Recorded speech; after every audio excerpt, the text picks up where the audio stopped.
नमस्कार दोस्तों, अंकुश क्लासेस में आप सभी का हार्दिक स्वागत है। आप सभी पढ़ रहे हैं UP PCS and UP RO ARO special.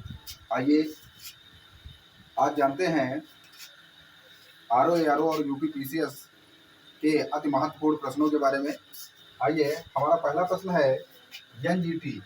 NGT का पूरा नाम क्या है? तो नेशनल ग्रीन ट्रिब्यूनल। और इसकी स्थापना कब हुई थी?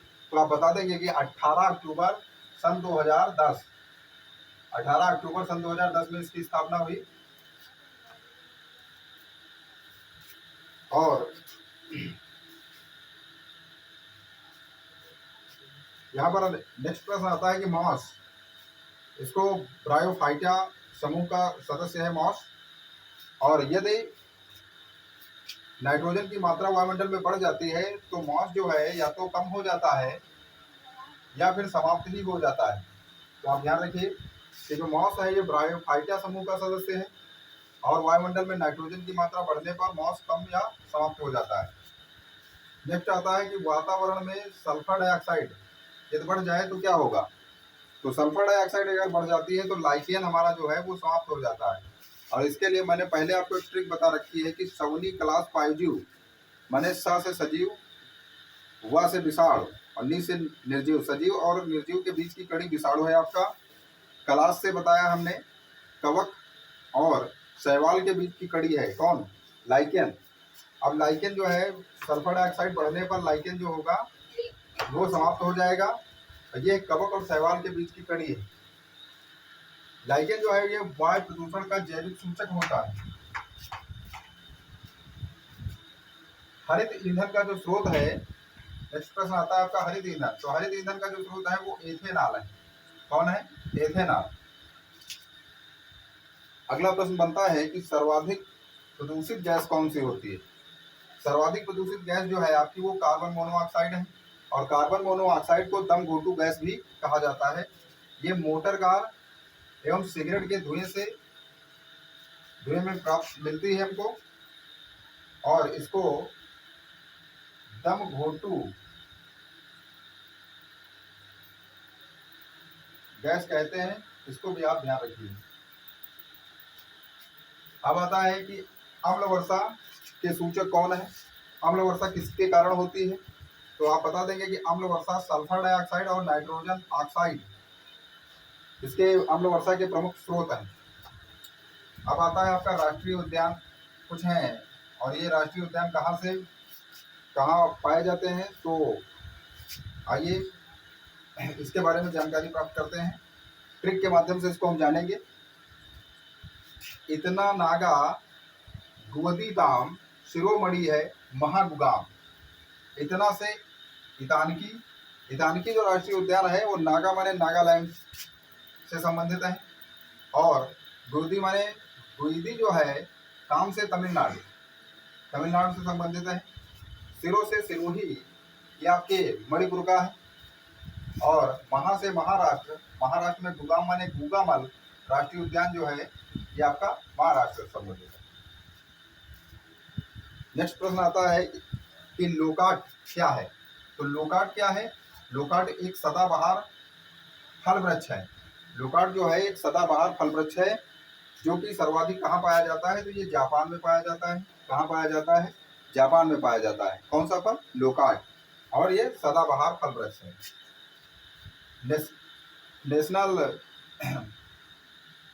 पार्क माने राष्ट्रीय उद्यान है कुछ जिनकी स्थापना कब हुई थी? जैसे ठीक है 36 जिम का, 55 कान, 19 जोड़ो काजी के नाम, 84 में बनती शान।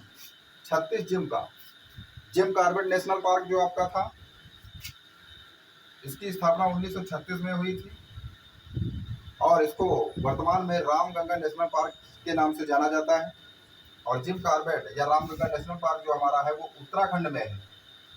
और 55 कान माने 1955 में कान्हा मध्य प्रदेश की भी स्थापना हुई।